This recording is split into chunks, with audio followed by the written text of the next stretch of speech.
ချစ်ကြီးရင်အမျက်ကြီးတဲ့တရားမေ့ရင်ကတစ်ချက်ပဲမယားမေ့ရင်တစ်ပြက်ပဲတဲ့ဗမာစကားပုံမှာ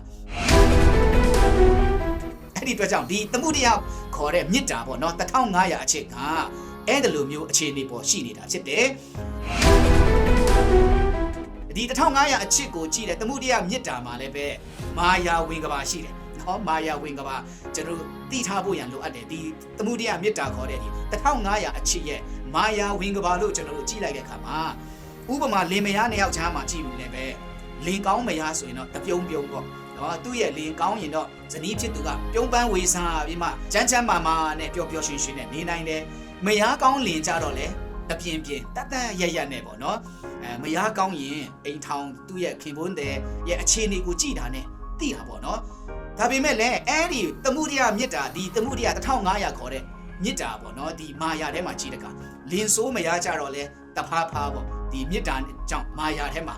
မယားဆိုးလင်ကြတော့လဲတချုံမြင်တယ်တဲ့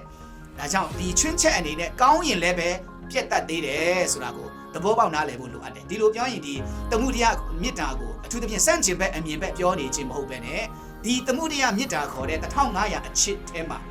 ဖြစ်ပေါ်လာတဲ့အရာနဲ့ဖြစ်တည်နေတဲ့အရာ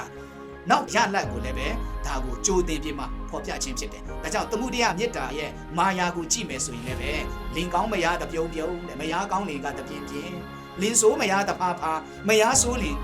တချုံမြင်တယ်တဲ့ဒါကိုလည်းကျွန်တော်တို့တတိယဖို့ဖြစ်တယ်ဒါကြောင့်ပဲဒါကသမှုတရားမြစ်တာကိုဒီ1500အချစ်ကလည်းပဲ conditional love ဖြစ်ပါတယ်အခြေအနေပေါ်မူတည်တယ်တချို့အတွက်ဆိုရင်တော့တဝင်းတိုးတယ်စိတ်မအေးရဘူးစိတ်ကူလောင်တယ်ဒီအချစ်ကြောင့်ပေါ့နော်ဒါကိုကြည့်လိုက်ရင်လည်းပဲ selfish love ပဲအတ္တဆန်တဲ့ချစ်ချင်းမြတ်တာမျိုးရာခိုင်နှုန်းပိုများတာဖြစ်တယ်ဆိုတော့ဒီသမှုတရားမြတ်တာနဲ့လည်းပဲကျွန်တော်တို့ကထာဝရခရီးကိုတွားလို့ခရီးမပေါက်နိုင်ဘူးနောက်မြတ်တာတစ်ခုကြည့်ရအောင်ကျွန်တော်၄ခုရှိတဲ့ထဲမှာနံပါတ်3ကတော့ဓမ္မမြတ်တာဖြစ်ပါတယ်ဒီဓမ္မမြတ်တာဆိုတာကတော့မွေးမြူရှင်သန်ရတဲ့မြတ်တာမျိုးဖြစ်ပါတယ်တရားကပေးတဲ့မြတ်တာမျိုးဘာသာတူရင်ပိုချစ်တတ်တယ်ပိုပြမဂယုဆိုင်တတ်တယ်ကိုနဲ့ယုံကြည်ချက်ဘာသာတရားတူရင်ပေါ့နော်ဒါဓမ္မမြတ်တာမျိုးပေါ့နော်ဆိုတော့တရားကပေးတဲ့မြတ်တာမျိုးဇာတိနဲ့ဒီသမှုတရားမြတ်တာဇာတိမြတ်တာဆိုတာ928သမှုတရားမြတ်တာဆိုတာ1500အချစ်ပေါ့နော်ဒါတွေကိုကြော်လွန်တဲ့မြတ်တာမျိုးကိုဓမ္မမြတ်တာလို့ခေါ်ဆိုခြင်းဖြစ်တယ်ဘာပဲဖြစ်ဖြစ်တခုခုဆိုလူလိုက်တယ်ဒီဓမ္မမြတ်တာနဲ့လူလိုက်တယ်ကူညီလိုက်တယ်တဘာဝလိုမြတ်တာမျိုးအဆင့်တစ်ခုလည်းရောက်လာပြီပေါ့နော်ဒီဓမ္မမြတ်တာဆိုတာတော့ကမ္ဘာအကောင်းဆုံးတရားကလည်းပဲတဲ့ဓမ္မမြတ်တာဖြစ်ခင်းထားတဲ့တရားပဲဖြစ်တယ်ဓမ္မမြတ်တာကိုခင်းချင်းလိုက်ရင်ကျွန်တော်တို့လူများစွာနဲ့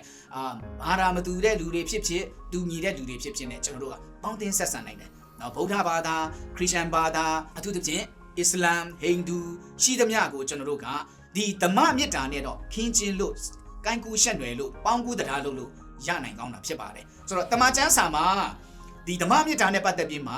ကိုနဲ့ဆက်ဆိုင်တဲ့သူကိုနဲ့အမြချစ်ပါလို့လည်းသခင်ယေရှုကတွင်တင်ခဲ့ခြင်းဖြစ်ပါတယ်ဒီဓမ္မမြတ်တာပင်လင်တချို့နေရာမှာလည်းပဲအယူသီးမှုအတွက်ဘာသာခွဲခြားဆက်ဆံကြတဲ့အရာတွေလည်းရှိသေးတာဖြစ်တယ်ဆိုတော့ဒီဓမ္မမြတ်တာလည်းပဲကျွန်တော်တို့နောက်တစ်ဆင့်ဇာတိမြတ်တာရဲ့သမှုတရားမြတ်တာရဲ့ထက်တော့ကောင်းပြီဒါပေမဲ့ဒီဓမ္မမြတ်တာမှာလည်းပဲ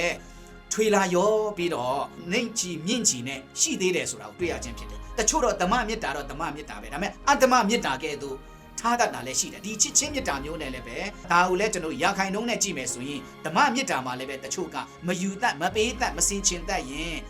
ဒီဓမ္မမြတ်တာလည်းပဲ conditional love ကဲ့သို့အခြေအနေပေါ်မူတည်တဲ့ချစ်ချင်းမြတ်တာမျိုးဖြစ်ပါတယ်ဒါကြောင့်ပဲဒီအရာနဲ့လည်းကျွန်တော်တို့ကတခါတလေ